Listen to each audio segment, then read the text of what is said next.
Welcome back everybody, Automotive Inc. Today we're doing what I always do on all my trucks, and it's super simple, it's very inexpensive, and just adds a little bit of flavor to your truck. So before we get started, please smash the subscribe button, helps a small channel out, thumbs up, and notification bell. So today we're doing some door sill protectors on the 2016 Ram.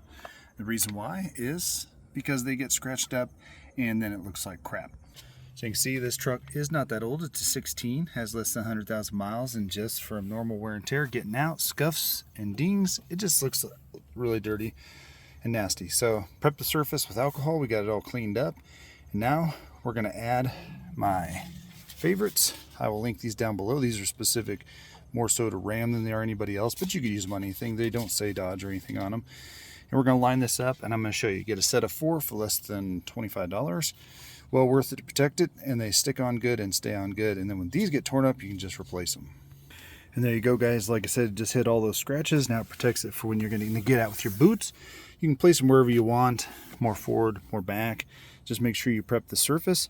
And if you do it on a warm day, this will adhere better. They do fine in the winter, but if you do it in the winter when it's cold, then make sure you just come back later and push these down in areas that they're popping up, and then they'll adhere. But looks really, really good. Again, cheap protection and add some flavor to the door. So now we're going to do the remaining 3 doors and add that protection, and then this bad boy will be done. As always, guys, appreciate you guys being here. I'll catch you on the next one.